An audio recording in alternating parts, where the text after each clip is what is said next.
I don't need to tell you that the taxpayer-funded ABC and the dominant Green left forces of the Canberra Press Gallery provided an exceptional amount of coverage over the past couple of years on around these issues of the treatment of women in politics and especially in Parliament House. With claims of bullying, harassment and even an alleged rape now before the courts, much of the reporting has been sensationalist and over the top. And it's certainly been intensely partisan, used against the government and the coalition above all else. The ABC in particular was never going to let this go. Earlier this month, on International Women's Day, they had this special report. In the wake of revelations of a toxic environment for women in Parliament and sadly way beyond, there are calls for massive changes to policy to address the demands of women. Yeah, one change might be to take credible complaints seriously and investigate them, I guess. By coincidence, just look who the ABC had on that panel that day. Yep, one of the so-called mean girls, Senator Katie Gallagher. Our Senate leader, of course, is female. We are strong, powerful voices within our caucus. And yes, there'll be plenty of them. New, emerging young women coming up through the ranks. There's going to be plenty of them, and I look forward to supporting them on their journey. Yeah, well, that's a fine ambition, isn't it? But the brutal reality is that Kitching did not feel supported by her colleagues. Now, I mentioned this background at the ABC because despite its preoccupation with these issues and publicly stated intent to pursue them, the ABC has been trying to talk down the Kitching case.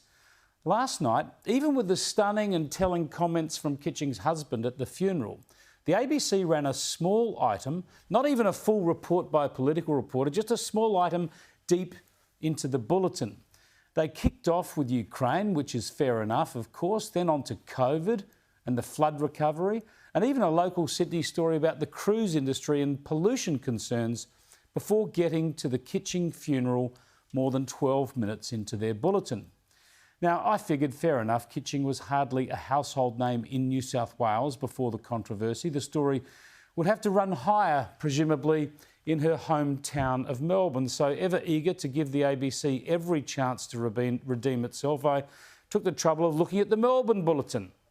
And the same short item was buried even deeper into the bulletin, 16 minutes into their 7 o'clock bulletin. In Melbourne, they did Ukraine, some crime stories, the South Australian election, and even an art story before the Kitching funeral with its airing of the bullying claims. Just another example of what the government is up against this year. Any similar story targeting the coalition would have led the bulletin, would have been at the top of the bulletin, as we all know. The double standards actually are beyond belief. Normal rules of decency don't seem to apply. Look at this tweet from ABC radio host Virginia Trioli. In it, she praises other media for digging into what she calls the controversial histories of Kitching and her husband, Andrew Landrieu. And she attaches a story from 17 years ago about his business dealings and legal matters. Really? Kitching was buried yesterday, but apparently in order to relieve pressure from Labor over her claims of bullying, claims she made obviously when she had no idea she was about to die, and these people think they can smear her name using her husband's issues of almost 2 decades ago. Why and how is this acceptable? Smearing a woman after she is dead, smearing her when she can't defend herself in order to distract from or somehow excuse the issues highlighted by her death.